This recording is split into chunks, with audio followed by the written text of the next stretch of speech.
Hi guys, so I'll be sharing my nightmare roommate stories while I crochet. This particular roommate was when I was in freshman in uni, and I moved to this new place which had a really nice view. It was a bit further than the middle, like center of the city, but it was very nice. And the owners were very nice too. She was very kind. The room itself was really nice and spacious. It had like 2 single beds, had its own bathroom, ensuite, which was really nice. And then here I met her, my future nightmare roommate. From the beginning, the roommate didn't like me as much, I think. I don't know why, I just got the vibes. But I didn't want to be rude or anything.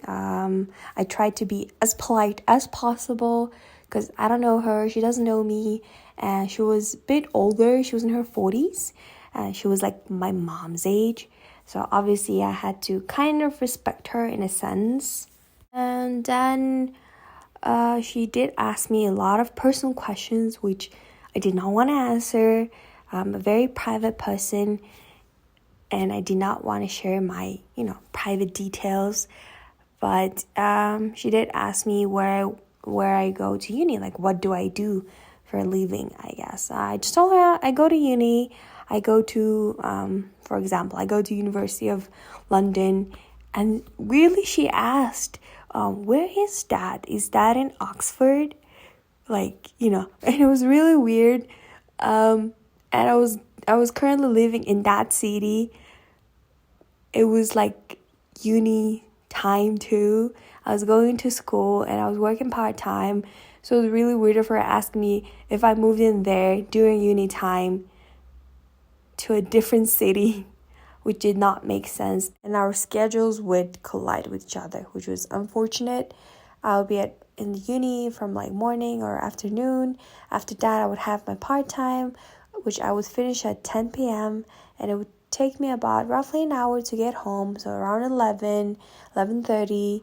But even then, I tried to be as polite as possible. I really tried not to spook her out, so I would just not even turn the lights on in the room.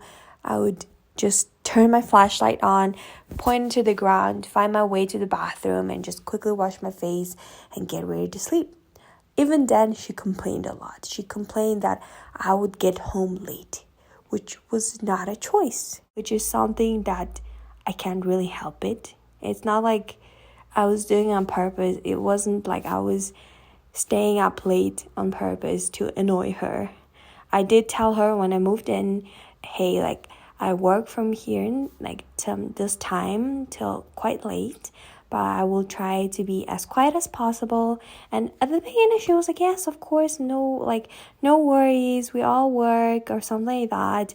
And by the way, it was all in front of the owner. I didn't want any situation, anything going on. So in front of the owner, she was all nice and polite. She was saying she knows the owner for a while.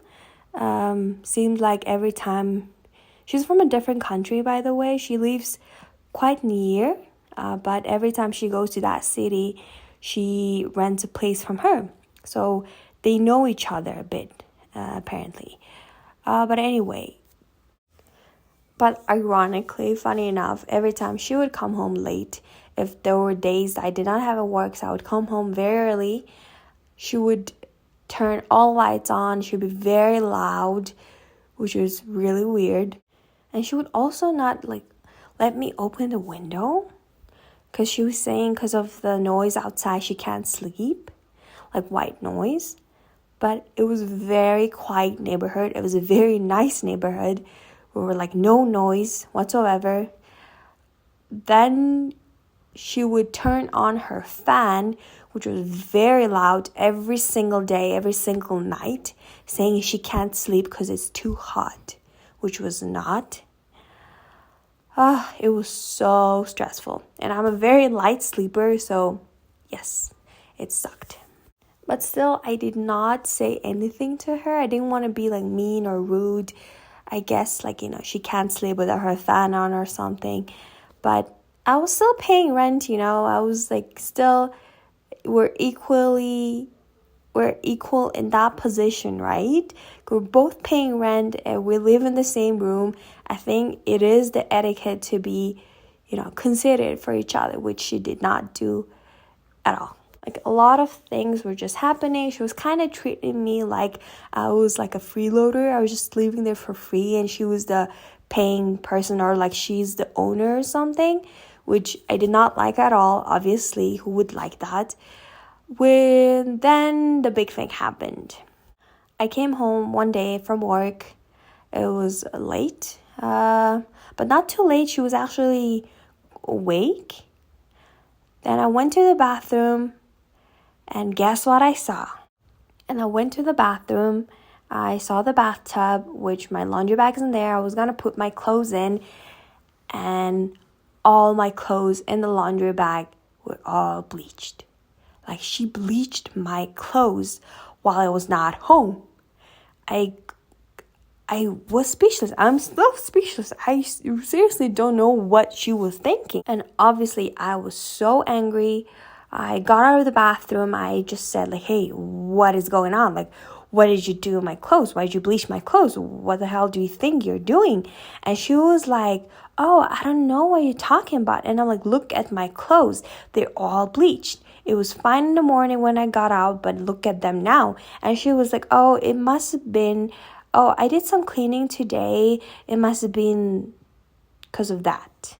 So that was her explanation why my clothes were bleached. She cleaned the bathroom, which did not make any sense, because reminding you that my clothes were in the same bathtub next to her in a different laundry bin, but right next to hers, and her clothes were fine. I checked it. Her clothes were totally fine. It was just my clothes that were bleached. And she said that after denying it, she said, I cleaned the bathroom, so maybe that's why. What was she cleaning? The ceiling? Why would it be bleached? Then why is not her clothes bleached? I told her, like, then why your clothes are not bleached? Like, if you're gonna clean it with the bleach, why don't you take the clothes out from the bathtub? We don't even use the bathtub. There's a shower. From the beginning, this didn't make any sense, and her explanation didn't make any sense. She was just saying a bunch of stuff, like trying to get away from it. And I talked to the owner, hey, like, my clothes, like, all bleached. And she was like, okay, I will talk to her. I think they talked for a bit, and funny enough, she said sorry. The lady, she was like, oh, I'm sorry, I did not know. Her thing was still that I did not know your clothes were bleached. Mine was bleached too. They were not. She said like she would compensate me, which she never did. I sent her the things like with pictures where I got them. There were a lot of new clothes too. She did tell the owner that she would compensate for what she did, but she did not. She just moved out. And I was just left with bleached clothes and a story to share on YouTube. Well, there it is. Follow me for more of my nightmare roommate stories. I moved quite a lot in uni days, so it'll be very fun. Thank you. Bye-bye. And I hope you get better roommates than me.